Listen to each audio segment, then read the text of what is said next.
Good morning. Our opening words this morning are by Pat Uribe Lichty. They write, "We gather. We bring our sorrows, our disappointments, our failures. We gather for healing, for laughter, and to rejoice.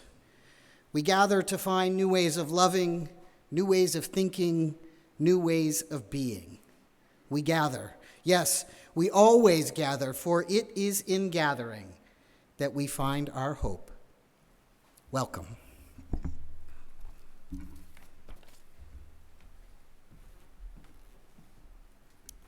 The flaming chalice is the symbol of our Unitarian Universalist faith.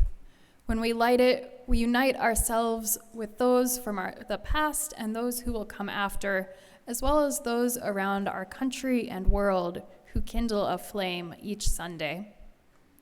We light it today as a beacon, as always, of welcome and acceptance and hope. That no matter how you are feeling or what your week has been like, you are welcome here. Let us say together our response words, which are on a slide or in your order of service. O flame of our faith, open our hearts and fill our bodies and souls with persistent strength. Enliven our spirits and engage us deeply in this life of ours, this sacred, essential moment now.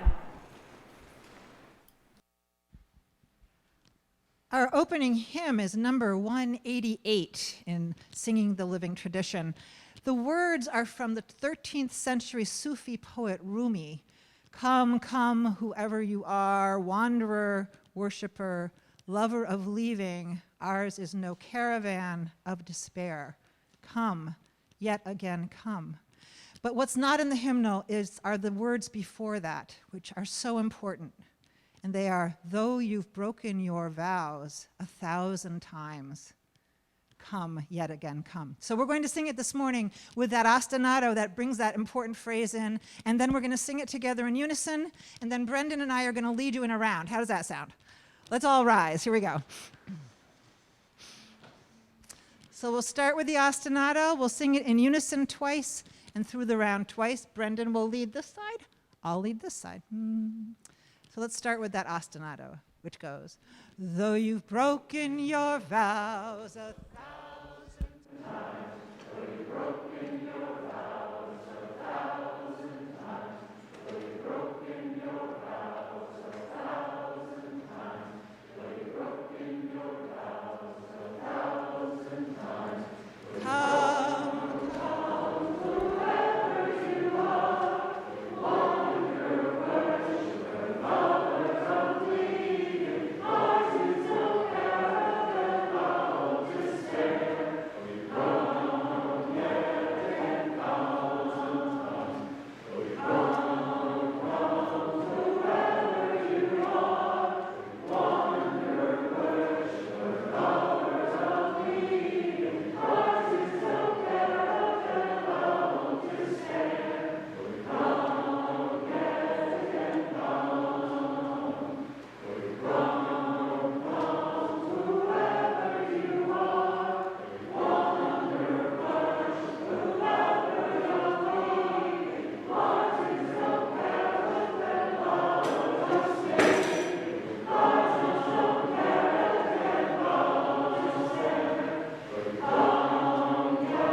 So our theme for this service today is embracing imperfection. And one of the things I thought I might do was really to try to embrace the theme and embody it this morning, and so dressing up imperfectly. So as some of you I think are just noticing, I'm wearing 2 different color shoes this morning and 2 different color socks. But even my attempt to dress imperfectly was imperfect, right? Because I thought I'd be clever and mismatch my suit, but apparently that's a fashion thing now that people do. And so this looks normal, and so that I'm doing this imperfectly, my imperfection, but it's okay. It's okay. So this whole process of the wisdom story this week was naturally imperfect. I was having a hard time figuring out which story to tell, what I wanted to share with you all in this moment. And then last night, finally, it all clicked. There is this great book. Oh, man, and I didn't write down his name. This is great. This is so imperfect. There's this great book called Beautiful Oops, and now I can't remember the author's name, and I should have written it down. So yay, I'm practicing imperfection. And that really wasn't, that was totally unplanned, by the way. That wasn't intentional. His name's in the homily, so we'll get it later. But anyway, he wrote this great book called Beautiful Oops that I've read to my kids many times. And it's great. But you'll notice I'm not holding it, right? We're practicing imperfection. I'm practicing imperfection. It's great because it's literally a book of imperfections. It's the first page, there's a tear in it. It says a tear can turn into, and then you turn the page, and he made an alligator, right? And the tear is the alligator's mouth. And then a bent corner can be used for, and you turn it over and see the bent corner, a penguin's mouth, right? And so it's all of these things that we consider imperfections. A coffee spill can be turned into this and that, right? And so it's just this lovely celebration of using imperfection and turning it into something beautiful. Now, it would have been perfect if I could have found our copy of that book and be showing you this right now. And yet, in our house, it was nowhere to be found. And as it turns out, all of the libraries in eastern Massachusetts, none of them open until 10 a.m. on Sunday. So, imperfectly, I don't have this book to share with you. In person anyway, but I think you get the point. And the cool thing that happened because of this imperfection was that I was looking for it online and found a video of the author, whatever his name is. I found a video of him reading the book, and he'd shared a whole bunch about the inspiration and how he came about doing the book, which was really cool because I hadn't known any of this. And so he got the inspiration from the book when he had this green journal that he loved, that he was all excited to use, and he spilled coffee all over the front of it. And it looked terrible, he thought, and then he realized what he did for a living, and he outlined the stain in black marker and drew some eyes and turned it into a monster. And so he now has his monster journal as opposed to his ruined journal. And that was the inspiration. I just thought, well, this is fantastic. And the other thing that he shared that I thought was really cool was that in the book, the very last page is this this beautiful outlay of all sorts of different things of imperfection turned into other things, including a crumpled up piece of paper. Every single book has a crumpled up piece of paper in it on the last page that's turned into a sheep, right? I was like, oh, that's cool. It's different, right? Crumpled up piece of paper. But as it turns out, that in the original manuscript that he sent in, that was actually a page that he didn't like, that he crumpled up because he was frustrated with it, and then decided to use it on the very last page. So to him, it was trash. I was like, oh, the very last page is trash. I never knew that. How cool. So this whole process has really been, of trying to find what to say this morning, has been an imperfect process that has led to some cool discoveries as I have explored imperfection. Here ends our story.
We shall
According to author, storyteller, and shame and vulnerability researcher Brene Brown, perfectionism, quote, is at its core about trying to earn approval. Healthy striving, on the other hand, is self-focused. How can I improve? Perfectionism is other-focused. What will people think? Perfectionism, she continues, is self-destructive because perfection doesn't exist. Perfectionism is more about perception than internal motivation. And there is no way to control perception, no matter how much time and energy we spend trying. Perfectionism thus sets us up to feel shame, judgment, and blame, which then leads to even more shame and self-blame. It's my fault. I'm feeling this way because I'm not good enough. So if you need more convincing that perfectionism is unhealthy, not good for us, or good for you, I encourage you to read one of Brown's books. She makes a well-researched, elegant, and persuasive argument. And so if we're trying to move away from perfectionism and moving towards imperfection, it would be really easy for me to stand up here and offer a whole message around the idea of offering each other grace and forgiveness and being willing to accept imperfection when it happens. Now that's a really worthwhile message. Accepting imperfection is hard work, even when you believe it yourself. And here's the 10-second or the 30-second version of that homily where it would go. It's just a quick example. When I was first serving as a minister, I had it drummed into me in seminary that it's okay if things go wrong in worship. You just go with the flow and don't make a big deal out of it, because it doesn't need to be perfect. And so in my first settlement, I had a team of lay leaders, they were called worship associates, who helped me lead the service. And so I said this to them, hey, if something goes wrong, no big deal, just move forward, laugh, make a joke out of it, whatever feels appropriate, no big deal. And so we did that, and it was great, except that I had a hard time following my own advice. I did pretty well in the moment, but as my fellow worship leaders eventually shared with me, I clearly hadn't integrated my own advice, because the level of stress and anxiety I put forth when we were going over the mistakes afterwards did not match the laid-back words I had shared with them. I had to do some work to actually integrate the understanding I had in my head that it was okay for there to be mistakes in the service. And I had to work on to bring that into my heart and into my being. So let's be clear, I still don't like mistakes in worship. And I would very much prefer that they go according to plan. But these days, I think I'm actually mostly pretty chill, both in my head and in my body, when something goes awry. I've learned to accept that imperfections are okay. So yes, there's a whole sermon there just on that topic. But the problem is that accepting imperfection isn't enough. If we are really going to heal perfection in ourselves and in our communities, really transform how we are in the world, we need to do more than accept imperfection. We need to embrace it.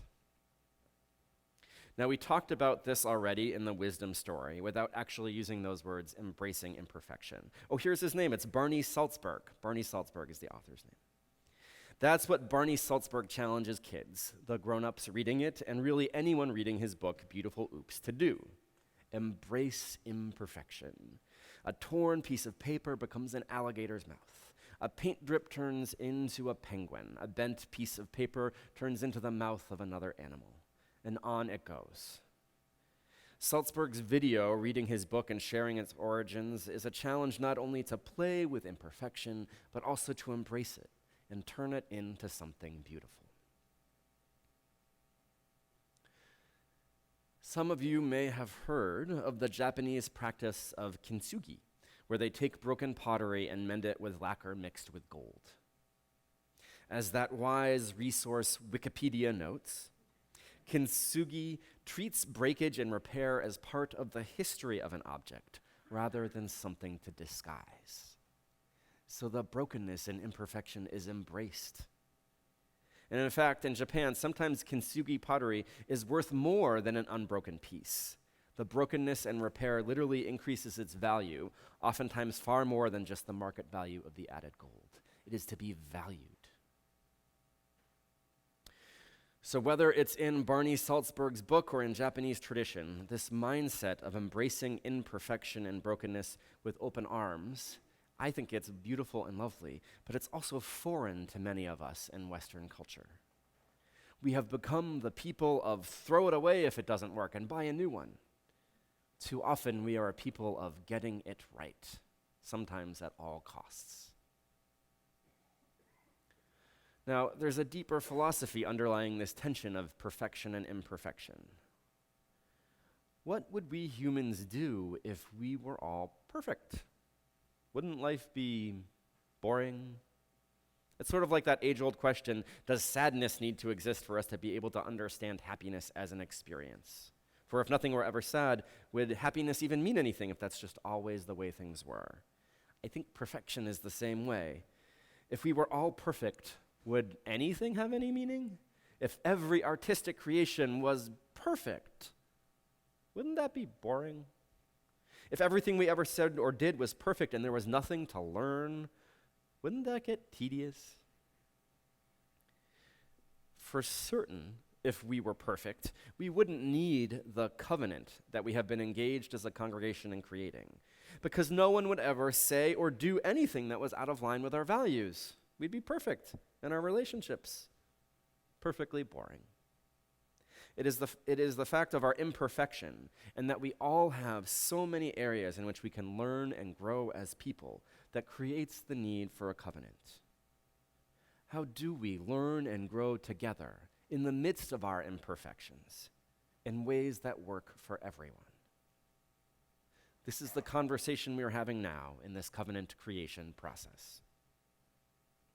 And though we hope to have a final draft of our covenant to vote on at our annual June congregational meeting, the creating of the covenant is really only the beginning of the process, the beginning of the conversation. Because once the covenant is in place, we still need to live into it.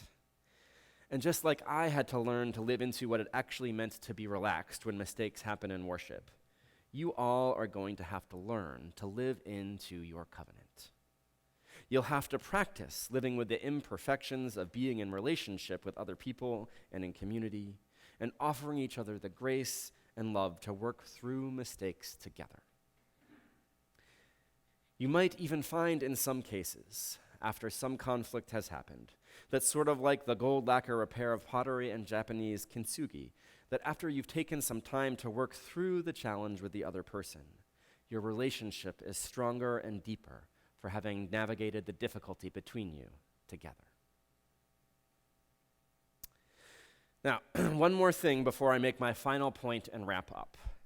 Sermons and homilies are generally supposed to be like essays, in form, vaguely, right? And at least in the sense that at the end, there's supposed to be a conclusion or a take-home point, a clear wrapping up.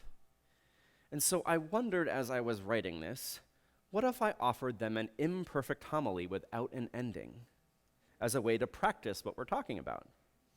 I wondered, will they still be willing to embrace imperfection? Will they still appreciate the message? Will they still hear me? Even if I cut things short and just stop speaking in the middle of,